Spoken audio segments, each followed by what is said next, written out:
Hello, welcome back everybody. First of all, I'd like to thank all of you who've just subscribed to the channel. It's really good of you and glad to have you along. Recently, Jack took my wife and I to a really nice restaurant, and what I'm going to try and do today is to replicate what we had. We had a Poussin and they did it with a really lovely sauce, and I'm just going to see if I can do the same. So watch along and let's see how we go. See you in a minute. Right, the first thing you've got to do with this recipe is to brine the Poussin, and it's quite important that you do this because you want to have lots and lots of layers of flavours into it. Get yourself a dish, pour over the cider, and then make sure it's completely covered. Any cider will do, dry or sweet, it's whatever you prefer. Make sure that you've poked a few holes in this and it will absorb it under the skin. Once that's done, put it in the fridge for 24 hours. This is it after 24 hours, and squeeze out all the excess of the cider and then place it into a pan that's already got some oil in it. Put some butter in it, around about 25 grams, it's only a little chicken, and then cover it with some salt and then some pepper.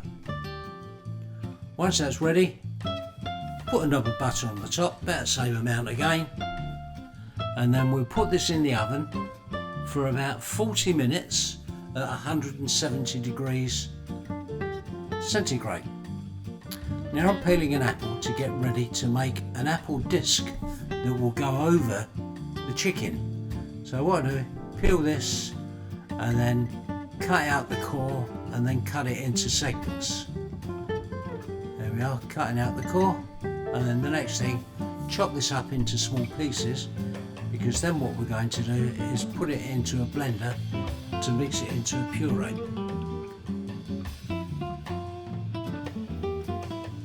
Right, all going into the blender, and then what I'll also do is put a little bit of sugar in this, because apples can be a little bit acidic. So, a teaspoon of sugar, mix it all up. You can put a knob of butter in that as well if you want. Once that's mixed up and you can see the sort of consistency you want to get to, eventually it will get quite small. And then put a little bit of cider and then put the mixture into a saucepan and then cook this in some cider.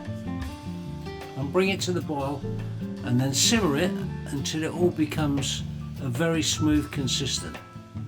Right, put some salt and put some potatoes into some water and bring them to the boil. That's for your Hasselback potatoes. Right, now back to the chemistry for what we're doing with the apple disc. I'm putting in some AGAR-AGAR and measuring this out quite careful. Around about 10 grams of that you want. And then we'll mix this up with some water and then put it in a saucepan and then bring it to a boil. Make sure you get it thoroughly mixed. There it is, AGAR-AGAR, vegetarian thickener. And that's the beer for Jack. He's getting thirsty doing the camera work. Didn't give me any. Right, okay. Put the pureed apple into a dish, spread it about, and then the next thing is to pour some of the water that you've boiled, not the water, the apple mixture with cider. Pour that over the apple mixture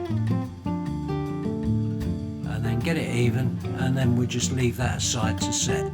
Doesn't take too long, and as I said, this is vegetarian, so it's good for everybody.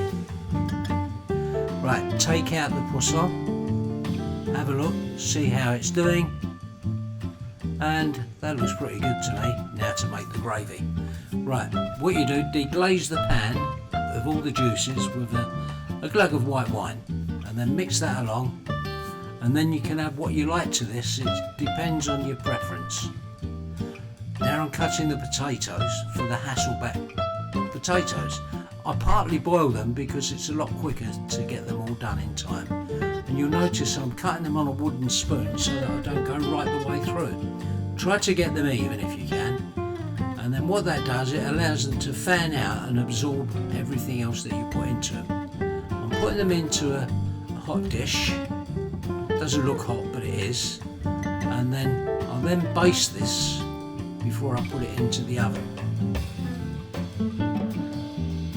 bit hot, so be careful. Right, next thing to do is to put some seasoning on top of these. And first thing you can do is put some pepper on them.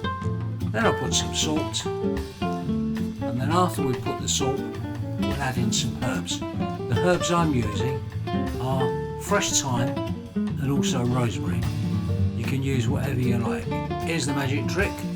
Get a chef's ring and cut on top of the mixture that you've made, and there you can see you've got a solid disc, and this will go on top of your poussin when it's finished.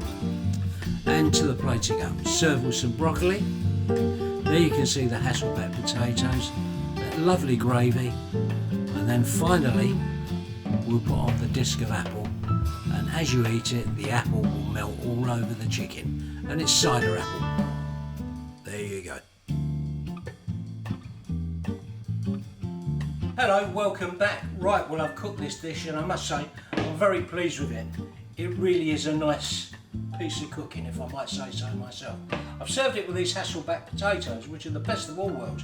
They're mashed, they're boiled, they're roasted. They really do give out lots and lots of lovely flavours. I've served it with some tender stem broccoli, and under here is the poussin, but on top is a disc of pureed apple that's cooked in acetic agent, and you can just slice this to have as much or as little as you want. Very pleased with this, and I'm sure it will taste great.